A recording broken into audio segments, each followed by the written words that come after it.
अस्सलामु अलैकुम वरहमतुल्लाहि वबरकातुहू नहमदुहु व नुसल्ली अला रसूलिल करीम अम्मा बाद फ़अऊज़ु बिल्लाहिस समीइल अलीम मिनश शैतानिर रजीम बिस्मिल्लाहिर रहमानिर रहीम। आज हम आपके सामने सूरतुल अखलास कुल हुवल्लाह के 3 फ़ायदे सामने रखेंगे कि जो इंसान इस सूरत को पढ़ता है, कुल हुवल्लाह को पढ़ता है, उसकी फजीलत, सूरतुल अखलास की फजीलत क्या है और इसको पढ़ने वाले इंसान की फजीलत क्या है। सही बुखारी की हदीस है, हदीस नंबर है 5015। बयान करने वाले रावी हज़रत अबू सईद खुदरी रज़ी अल्लाह तआला अन्हु हैं कि अल्लाह के रसूलुल्लाह सल्लल्लाहु अलैहि वसल्लम ने सहाबा से कहा, क्या आप में किसी के लिए मुमकिन है कि रात के वक़्त 1/3 कुरान पढ़े? 1/3 कुरान से मराद 10 पारे पढ़ना। साहबा ने कहा, अल्लाह के रसूल, ये हमारे लिए गिरां है, ये हमारे लिए मुश्किल है कि हम रात के वक़्त 10 पारे पढ़ सकें। तो रसूलुल्लाह सल्लल्लाहु अलैहि वसल्लम ने फरमाया कि आप सूरतुल अखलास पढ़ लेना, और सूरतुल अखलास ही 1/3 कुरान है।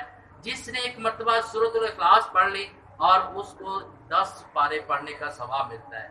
और इसी तरह सही बुखारी की दूसरी हदीस है, और हदीस नंबर है 774, और बयान करने वाले रावी हजरत अनस रजी अल्लाह तआला अन्हु बयान करते हैं कि सहाबी रसूल आए, कहा, अल्लाह के रसूल, मुझे सूरतुल अखलास कुल हुवल्लाह से मोहब्बत है। आप सल्लल्लाहु अलैहि वसल्लम ने फरमाया, ये सूरत ही, इसकी मोहब्बत ही आपको जन्नत में ले जाएगी। यानी पहला फायदा इसका ये है कि 1/3 कुरान।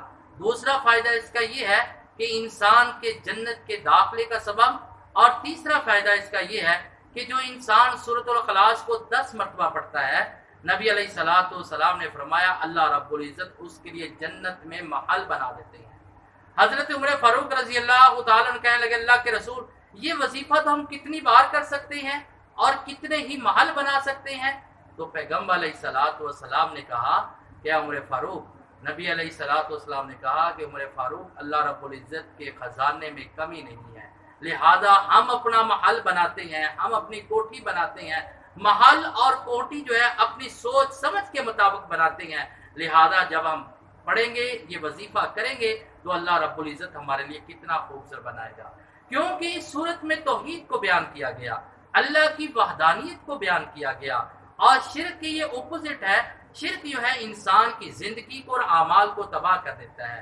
लिहाजा उस वक़्त हमारे में खराबियां पैदा होती हैं, उस वक़्त हम दीन से दूर हो जाते हैं, उस वक़्त हमारे अकीदे कुर्बान हो जाते हैं। जिस वक़्त हमें शिर्क पैदा हो जाए, चाहे शिर्क असगर हो चाहे शिर्क अकबर हो। और इसी तरह एक सहाबी रसूल सारी रात सूरतुल अखलास की तिलावत करता रहा, कुल हुवल्लाह पढ़ता रहा। दूसरे सहाबी रसूल ने इसको मामूली अमल समझा और अल्लाह के रसूलुल्लाह सल्लल्लाहु अलैहि वसल्लम के सामने जाकर कहा कि ये सहाबी रसूल सारी रात ये अमल करता रहा। तो नबी अलैहिस्सलातु वस्सलाम ने उसको मना नहीं किया, बल्कि उसको इसका करने का कि इसमें अल्लाह ताला की तौहीद है, इसमें अल्लाह ताला की वहदानियत को पैदा किया।